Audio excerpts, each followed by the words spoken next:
हम लोग class 11th का chapter first some basic concepts of chemistry के बारे में पढ़ रहे हैं। आज हम लोग पढ़ेंगे मोल कॉन्सेप्ट के बारे में। तो मोल कॉन्सेप्ट को पढ़ने से पहले हम लोग जो लेक्चर नंबर 4 में पढ़े थे उसका थोड़ा रिवाइज करेंगे। क्योंकि इस लेक्चर में उसका हमें ज़रूरत पड़ेगा।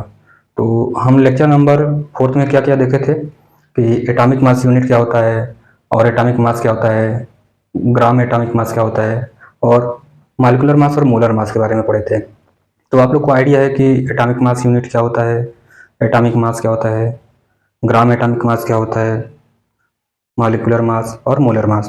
तो अगर नहीं जानते हैं तो आइए थोड़ा सा देखते हैं, रिकैप करते हैं। अगर आप नहीं जानते हैं तो आप लेक्चर नंबर 4 पे जाके इसको देख सकते हैं कि ये सब क्या होता है। और इन सब चीज़ों का हमें मोल कॉन्सेप्ट जब हम ये टॉपिक पढ़ेंगे तो उसमें हमें ज़रूरत पड़ेगा, इसलिए हम थोड़ा रिविजन करेंगे। तो atomic mass unit by definition अगर चला जाए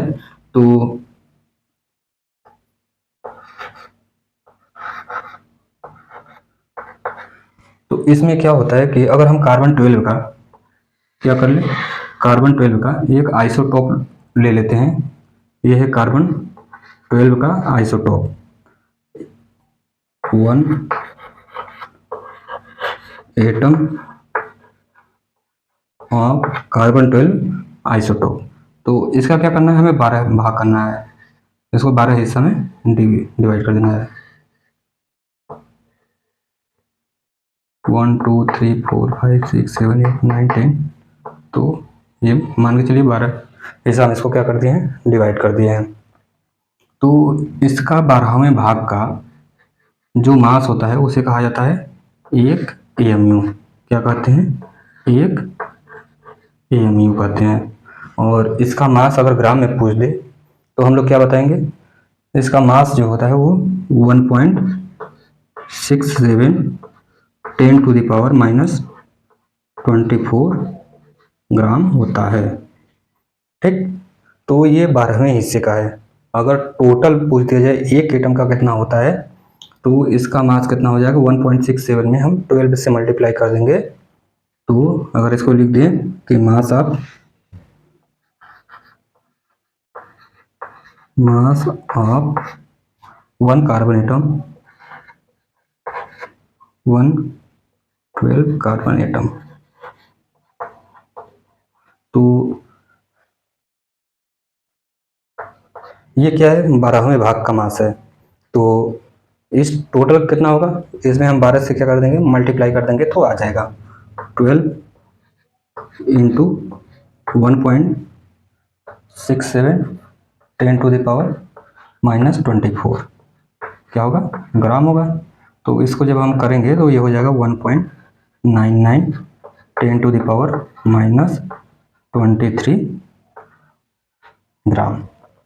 ये कार्बन का एक एटम का मास है और ये उसके 12वें हिस्से का मास है। तो जो 12वें हिस्से का मास होता है उसे कहा जाता है एक एएमयू। तो आई थिंक ये आप लोग को ये एएमयू पता चल गया होगा। और एटॉमिक मास क्या होता है, एक एटम का जो मास होता है उसे कहा जाता है एटॉमिक मास। तो एक एएमयू का है ये 1.67 10 पर -24। इसको हम ये लिख सकते हैं 12 एएमयू। 12 एएमयू का मास कितना हो गया, 1.99 10 पर -23 ग्राम। तो ये होता है एटॉमिक मास, इसको कहते हैं एटॉमिक मास। किसका है ये एटॉमिक मास, कार्बन 12 का एटॉमिक मास है। क्या है ये, कार्बन 12 का एटॉमिक मास है। ठीक, तो उसके बाद अब आते हैं कि ग्राम एटॉमिक मास क्या होता है। तो ग्राम एटॉमिक मास क्या होता है देखते हैं। अगर कार्बन 12 का हम ग्राम एटॉमिक मास निकालना चाहें, ग्राम एटॉमिक मास,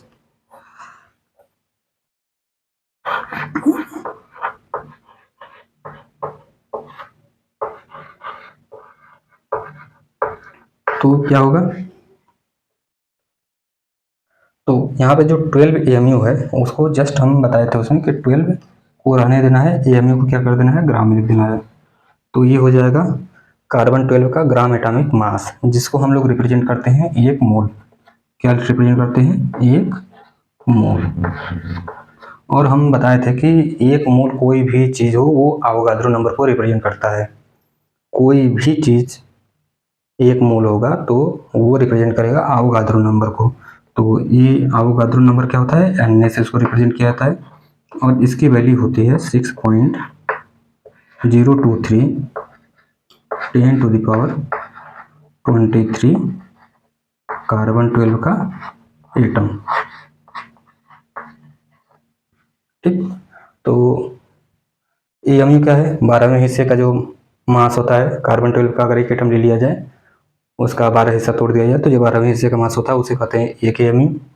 अगर एक एटम का ही पूछ दिया जाए तो 12 हिस्सा किए थे तो इसमें अगर 12 से मल्टीप्लाई कर देंगे तो हमें एक एटम का मास आ जाएगा। तो ये आता है 1.99 10⁻23 ग्राम, जिसको कहा जाता है एटॉमिक मास भी कहते हैं। और इसको 12 एएमयू भी लिख सकते हैं। और ये सेम यहाँ पे है कि ग्राम एटॉमिक मास में क्या है कि यहाँ पे जो 12 एएमयू लिखा गया है उसको एएमयू घटा के ग्राम लिख देंगे तो ये ग्राम एटॉमिक मास हो जाता है, जो कि रिप्रेजेंट करता है एक मोल को। और इसको एन से रिप्रेजेंट करते हैं, जो कि रिप्रेजेंट करता है कि कितने कार्बन के एटम होंगे। जैसे कि अगर यहाँ पे है इस वाले में सिर्फ कार्बन का एक एटम है, बट जब हम 12 ग्राम ले लेंगे तो इतने एटम आएंगे कार्बन 12 आइसोटोप के। तो आई थिंक कि आप लोग को ये चीज़ें समझ में आई होंगी कि क्या होता है एएमयू, एटॉमिक मास और ग्राम एटॉमिक मास। तो आइए अब पढ़ते हैं मॉलिक्यूलर मास और मोलर मास के बारे में। तो मॉलिक्यूलर मास क्या होता है, आप लोग को आइडिया है मॉलिक्यूलर मास क्या होता है? मॉलिक्यूलर मास क्या होता है, ये सम होता है एटॉमिक मास का। क्या होता है? एटॉमिक मास का सम होता है। तो sum of atomic mass, sum of atomic मास।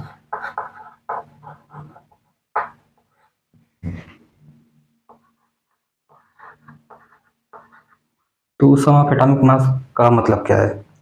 जैसे कि हमसे पूछ दिया जाए NH3 का एग्जाम्पल ले लेते हैं ना, कुछ एग्जाम्पल ले लेते हैं। NH3 है, दूसरा ले लेते हैं हम H2SO4, और तीसरा ले लेते हैं वाटर, और चौथा ले लेते हैं CH4। ठीक, तो इनका मॉलिक्यूलर मास क्या होगा? कह रहा है कि सम ऑफ एटॉमिक मास। तो सम ऑफ एटॉमिक मास में क्या होगा? नाइट्रोजन और हाइड्रोजन है, तो नाइट्रोजन का एटॉमिक मास कितना होता है? 7 होता है। नाइट्रोजन का एटॉमिक मास नहीं, एटॉमिक नंबर 7 होता है, तो एटॉमिक मास क्या हो जाएगा? 14 हो जाएगा। तो इसको 14 कर देंगे, और प्लस हाइड्रोजन का कितना होता है? 1 होता है, तो यहाँ पे 3 हाइड्रोजन है तो कितना हो जाएगा? 3। टोटल ऐड कर देंगे तो ये हो जाएगा 17। तो ये 17, अगर हम यहाँ पे एएमयू लिखें, क्या लिखें? एएमयू, तो इसका मतलब कि हमारा एक मॉलिक्यूल अमोनिया का है जिसका मास 17 एएमयू है। ठीक, तो इसको कहा जाता है मॉलिक्यूलर मास, मतलब कि एक मॉलिक्यूल का हमारा कितना मास है, ये होता है मॉलिक्यूलर मास। और सेम चीज़ यहाँ पे H2SO4 कर देंगे तो कितना होगा? इसका 2 होगा, 2।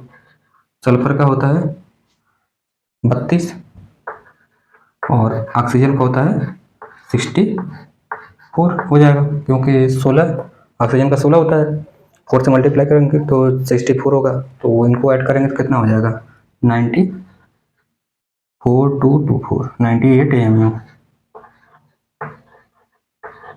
ठीक, तो एक मॉलिक्यूल अगर हमको H2SO4 दे दिया जाए तो उसका मास 98 एएमयू होगा। सेम चीज़ यहाँ पे वाटर है, तो 2 हाइड्रोजन, तो 2 × 1 हो जाएगा, तो 2 हो जाएगा, प्लस 16 हो जाएगा, तो ये कितना हो जाएगा? 18 एएमयू। ठीक, और CH4, तो कार्बन का कितना होता है? 12 होता है, और हाइड्रोजन का कितना होगा? 4 हाइड्रोजन है, एक हाइड्रोजन का होता है 1, तो 4 का कितना हो जाएगा? 4 × 1 4, ये हो जाएगा 16 एएमयू। ठीक, तो इसी में हम आपको बताएंगे कि ग्राम मॉलिक्यूलर मास क्या होता है। क्या चीज? Gram molecular mass. अगर इसी का हमें निकालना हो ग्राम मॉलिक्यूलर मास तो क्या होगा? ग्राम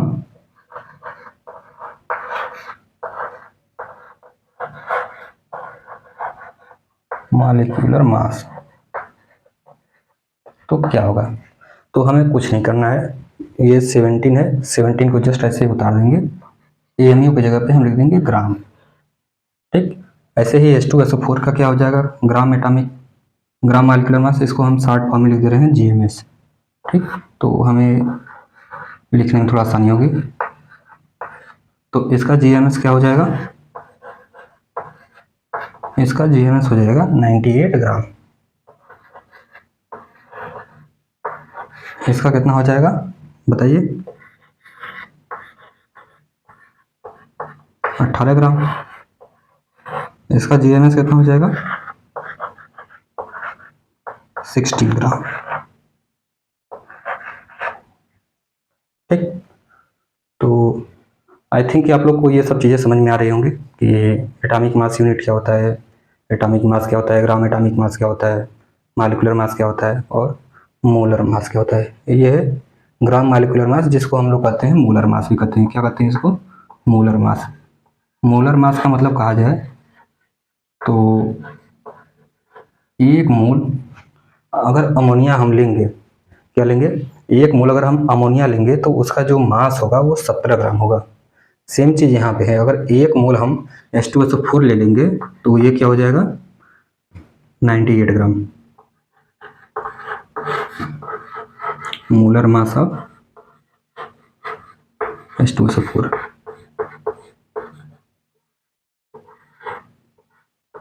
और ये किसका है, NH3 का है। ठीक, तो सेम चीज़ यहाँ पे है, ये मोलर मास किसका है, वाटर का। अगर एक मोल अगर हम वाटर लेंगे तो 18 ग्राम वो होगा अगर उसको वेट करेंगे तो। और यहाँ पे सेम चीज़ है CH4 का। तो आई थिंक कि आप लोग को ये सब चीज़ें समझ में आई होंगी। तो अब हम लोग अपन आगे बढ़ेंगे, मोल कॉन्सेप्ट के बारे में पढ़ेंगे। तो आइए अब हम लोग पढ़ते हैं मोल कॉन्सेप्ट के बारे में कि मोल कॉन्सेप्ट क्या होता है। हमारा हेडिंग रहेगा मोल कॉन्सेप्ट।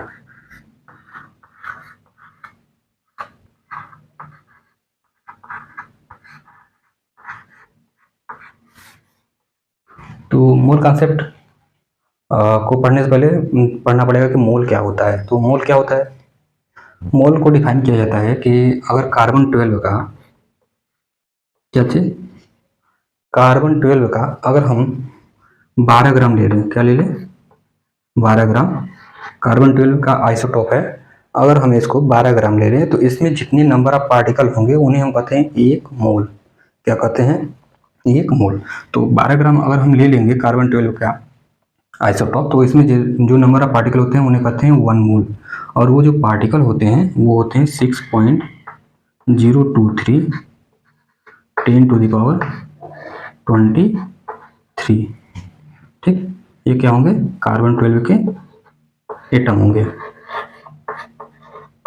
ठीक, तो इसको क्या डिफाइन किया जाता है कि अगर हम कार्बन 12 का 12 ग्राम ले लें तो उसमें कार्बन 12 के जितने भी एटम होंगे वो कहे जाएंगे एक मोल। क्या कहे जाएंगे, एक मोल। तो इसको हम लोग क्या लिख सकते हैं, लिख सकते हैं कि एक मोल के बराबर है। क्या है, एक मोल के बराबर है। तो अगर जैसे कि हम लोग के क्वेश्चन में जब आता है कि मोल को कैलकुलेट करिए, तो इस तरीके से तो नहीं आता है। तो मोल को कैसे निकाला जाए, जैसे कि क्वेश्चन में आ जाए, तो उसके लिए है कुछ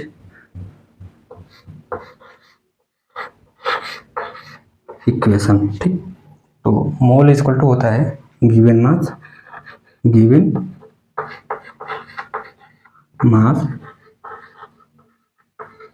डिवाइडेड मोलर मास। क्या कर देंगे, मोलर मास, जिसका पूछा रहेगा। ठीक है, तो ये एक इक्वेशन याद कर लीजिएगा कि मोल बराबर क्या होता है, कैसे निकाला जाता है। ठीक, तो ये रहा मोल को निकालने के लिए इक्वेशन। तो एक कंडीशन, एक और भी क्वेश्चन आता है कि एसटीपी पे अगर एक मोल कोई सबस्टांस हो तो वो कितना वॉल्यूम ऑक्यूपाइड करेगा। तो एक मोल अगर कोई सब्सटेंस होगा हमारे पास तो वो वॉल्यूम ऑक्यूपाइड करेगा 22.4 लीटर। ठीक, कितना ऑक्यूपाइड करेगा वॉल्यूम? 22.4 लीटर। अभी हम लोग इन सब पे न्यूमेरिकल लगाएंगे तो कॉन्सेप्ट क्लियर होंगे। अभी जस्ट डेफिनेशन है कि क्या होता है, कैसे होता है, तो अभी उसके बारे में पढ़ लेते हैं, फिर उसके बाद तो क्वेश्चन लगाना है। इसका फुल फॉर्म होता है स्टैंडर्ड टेम्परेचर प्रेशर, तो जिसमें टेम्परेचर होता है 0 डिग्री सेल्सियस, और अगर इसको केल्विन में बदला जाए तो 273.15 केल्विन होता है। और वही प्रेशर की बात कर लिया जाए तो प्रेशर होता है 1 atm। कितना होता है? 1 atm। ठीक, और तीसरा क्वेश्चन इस तरीके से आ सकता है कि अगर कोई एक मोल हमारे पास मटेरियल है तो वो कितना नंबर ऑफ एटम्स हो सकते हैं, नंबर ऑफ पार्टिकल्स हो सकते हैं, नंबर ऑफ मॉलिक्यूल्स हो सकते हैं। तो यहाँ पे हम लोग देखें ना कि अगर एक मोल कोई चीज़ होगा हमारे पास तो उसके अंदर इतने पार्टिकल होंगे 6.023 10 टू द पावर 23, जिसको कि हम लोग कहते हैं आवोगाद्रो नंबर। क्या बोलते हैं? Avogadro number.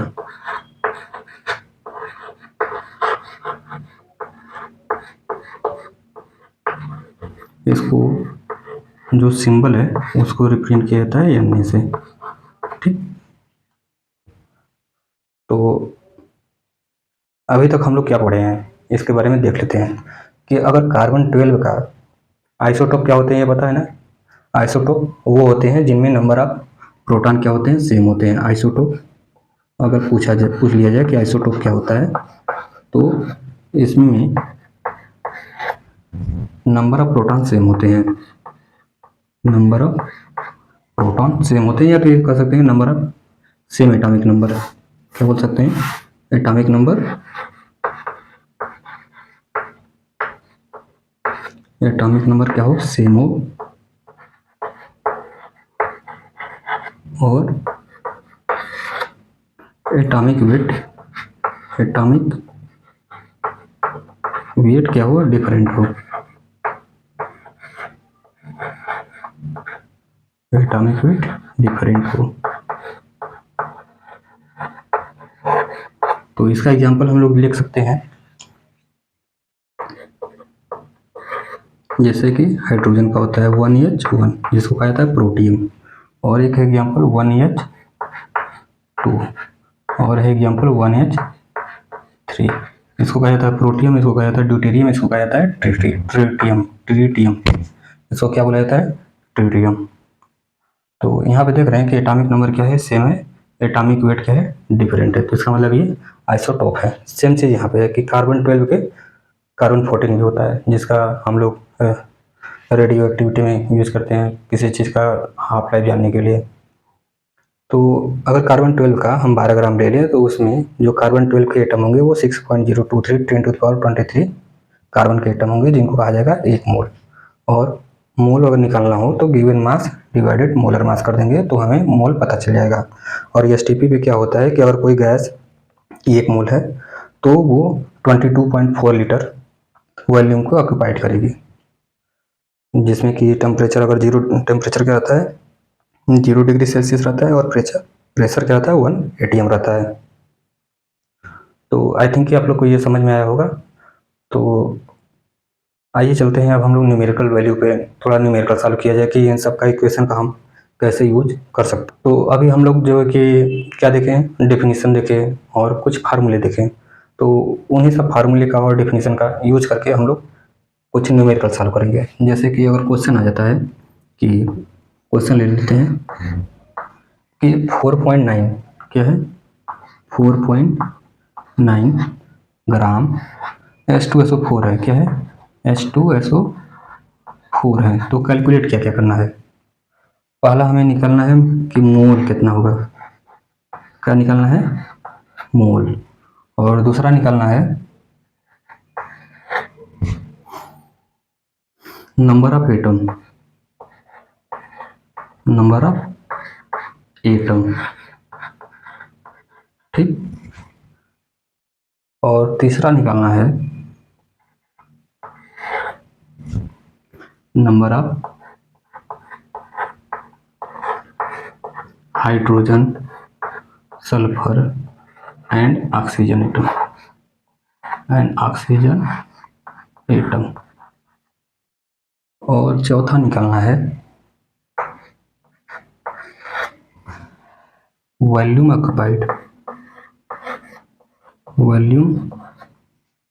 ऑक्यूपाइड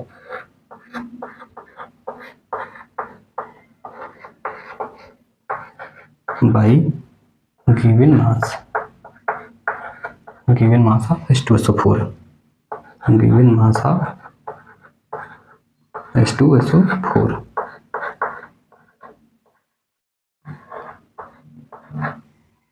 ठीक, तो आइए हम लोग स्टेप बाय स्टेप इसको सॉल्व करते हैं।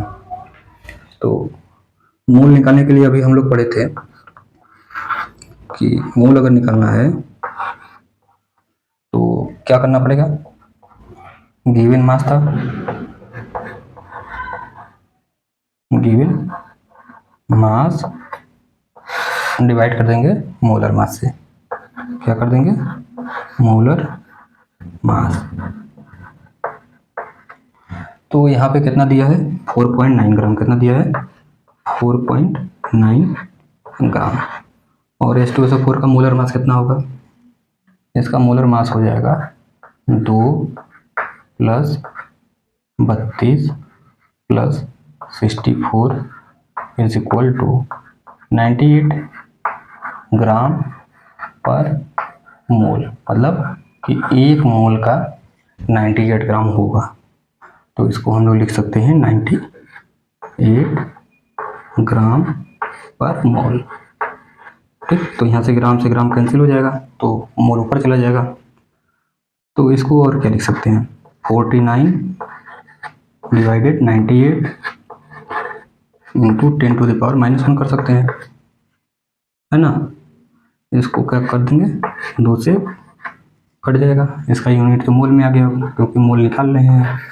तो ये कितना हो जाएगा, 1/2 0.5 होता है और 10⁻⁻1 पहले से है, तो ये हो जाएगा 0.05 मोल। क्या हो जाएगा, 0.05 मोल। तो पहला आंसर ये आएगा, ये 0.05 मोल। अब पूछा है कि नंबर ऑफ एटम, अगर 4.9 ग्राम H2SO4 होगा तो कितने नंबर ऑफ एटम होंगे। तो एक मॉलिक्यूल में कितने एटम है, 2 हाइड्रोजन के हैं, 1 सल्फर का है और 4 ऑक्सीजन का है। तो 4, 2, 6, 1, 7।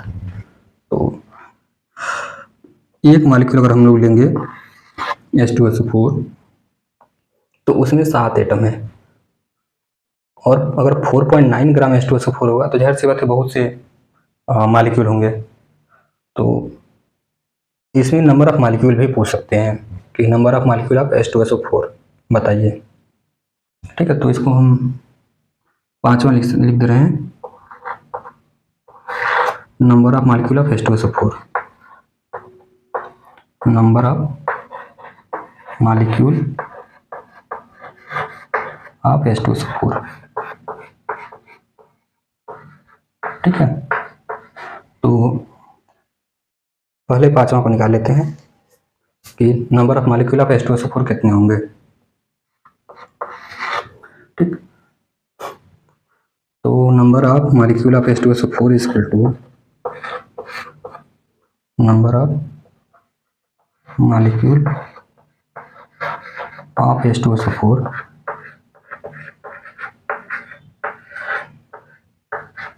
= क्या होगा कि हम लोग को पता है कि एक मोल में कितने नंबर ऑफ मॉलिक्यूल होंगे या एटम होंगे, एवोगाड्रो नंबर के बराबर होंगे। तो 0.05 मोल में कितना होगा बताइए। जस्ट थोड़ा सोचिए कि एक पेन का प्राइस है 15 रुपये, एक पेन का प्राइस है 15 रुपये, तो दो पेन का कितना होगा, 30 रुपये होगा। तो सेम चीज़ यहाँ पे है, अगर एक मोल का हमें पता है तो 0.05 मोल का बता सकते हैं ना। तो कितना हो जाएगा, ये 0.05 इंटू एवोगाड्रो नंबर से मल्टीप्लाई कर देंगे। क्यों, क्योंकि वो एक मोल का है। तो क्या हो जाएगा, 6.023 10⁻23 मालिक्यूल होंगे किसके, H2SO4 के। अगर एक मोल अगर हमें को H2SO4 आता तो 6.023 10⁻23 होता। सेम चीज़ यहाँ 0.05 है, तो क्या करेंगे, उससे मल्टीप्लाई कर देंगे तो इतना आ जाएगा। अब लगाते हैं दूसरा। पूछ रहा है कि नंबर ऑफ एटम कितने होंगे, नंबर ऑफ एटम कितने होंगे। तो कितना एटम है, 1 2 है, 3 4 3 7 एटम है। जितना भी एटम रहेगा इसको लिख दिया जाएगा 7। और फिर कितने मालिक्यूल हैं, ये एक मालिक्यूल अगर H2SO4 होता तो 7 एटम होते हैं, पर यहाँ पे मालिक्यूल कितने हैं, अगर 4.9 ग्राम है तो यहाँ पे इतनी मालिक्यूल हैं। तो इसमें क्या करना पड़ेगा, इतना से मल्टीप्लाई कर देंगे। क्या कर देंगे, मल्टीप्लाई कर देंगे तो हमें पता चल जाएगा कि कितने नंबर ऑफ एटम हैं किसमें, H2SO4 में। इतने हो जाएंगे एटम, ठीक। और फिर अब बात करते हैं तीसरा कह रहा है कि नंबर ऑफ हाइड्रोजन, सल्फर और ऑक्सीजन एटम कितने होंगे। तो हाइड्रोजन एटम की बात करते हैं, किसकी बात करते हैं, हाइड्रोजन एटम की, क्योंकि पहले पूछा गया है तो पहले इसको ध्यान देंगे। अगर एक मालिक्यूल होता हमारे पास H2SO4 तो कितने एटम होते, 2 एटम होते, पर हमारे पास तो इतने मालिक्यूल हैं H2SO4 के, तो कितने हो जाएंगे, हमारे पास 2 हाइड्रोजन है, एक मालिक्यूल में 2 हाइड्रोजन, तो इतने मालिक्यूल में कितने होंगे, तो 2 से मल्टीप्लाई कर देंगे तो क्या हो जाएगा, 2 इंटू 0.05 इंटू 6.023 10⁻23 हाइड्रोजन एटम, है ना। अब सल्फर एटम की बात किया जाए, किसकी बात किया जाए, सल्फर एटम की। तो सल्फर एटम अगर एक मालिक्यूल रहता तो कितना होता, 1 होता, ठीक है, 1 लिख दिए एक मालिक्यूल के लिए।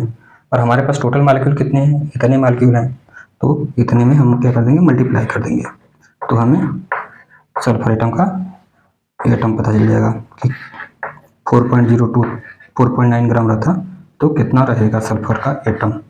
तो सल्फर का एटम इतना होगा। अब है क्या, oxygen atom.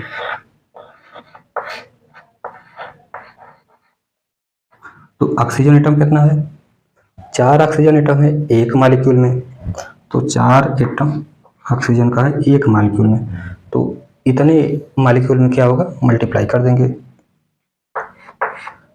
0.05 into 6.023 10⁻23 oxygen atom, ठीक।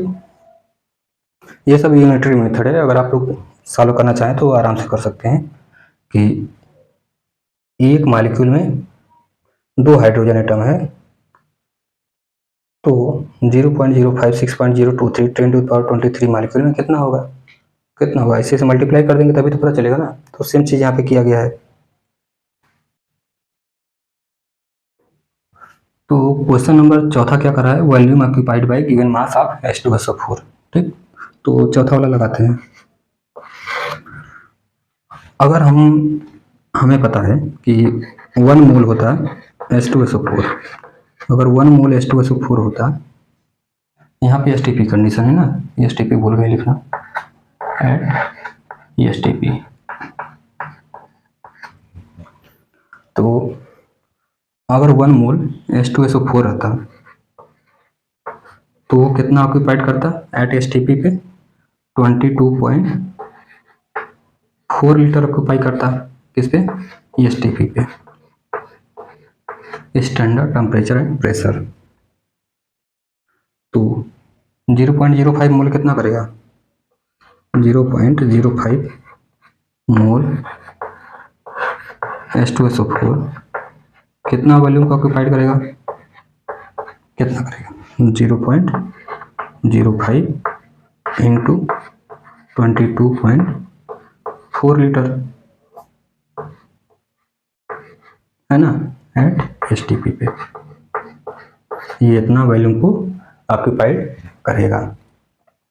तो आई थिंक आप लोग को मोल कॉन्सेप्ट समझ में आया होगा। ऐसे ही क्वेश्चन आते हैं आप लोग को एग्जाम में आएंगे, आप लोग जितना प्रैक्टिस करेंगे आपके लिए उतना ही बेनिफिट है। तो अच्छे से तैयारी करिएगा, हम आपको कुछ होमवर्क देंगे, आप प्लीज़ उनको करिएगा और कमेंट करिएगा उसका answer.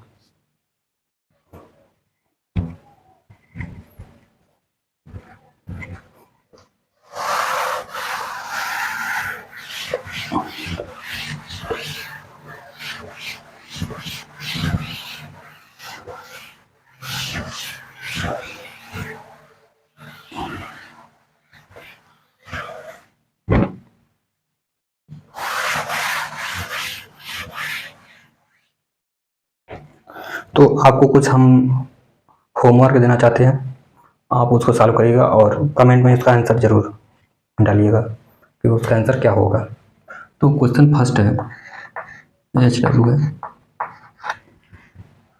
Calculate the number of nitrogen atom, calculate the number of nitrogen atom.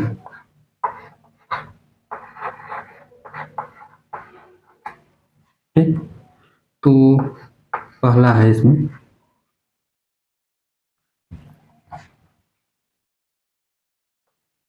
56 gram N2 gas. अगर 56 ग्राम N2 गैस हो तो उसमें कितने नाइट्रोजन एटम होंगे। दूसरा है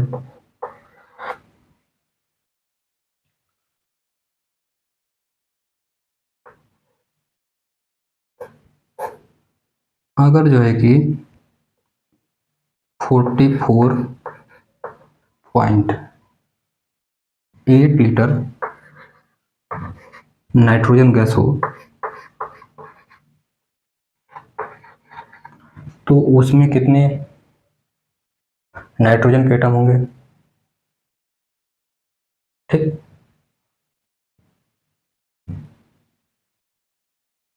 और क्वेश्चन नंबर ये फर्स्ट है।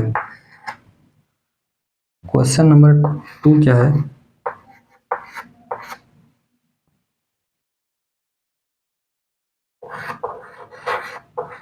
कैलकुलेट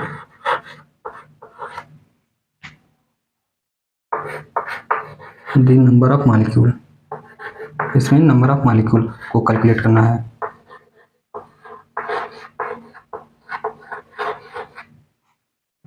क्या है, पहला 4.490 ग्राम H2SO4 हो तो पहला ये है, नंबर ऑफ मॉलिक्यूल बताना है आप लोग को। दूसरा 1.7 ग्राम NH3 हो तो इसमें कितने नंबर ऑफ मॉलिक्यूल अमोनिया होंगे। तीसरा 1.6 ग्राम CH4 हो तो इसमें कितने नंबर ऑफ मॉलिक्यूल मीथेन के होंगे। और चौथा है 180 ग्राम अगर हम लोग पानी ले लें, क्या ले लें, पानी, वाटर, तो इसके अंदर कितने नंबर ऑफ वाटर के मॉलिक्यूल होंगे। तो आप लोग इसको सॉल्व करिएगा और कमेंट करिएगा। आई होप कि आप लोग को ये सब चीज़ें समझ में आया हो। तो धन्यवाद, प्लीज़ डू लाइक शेयर।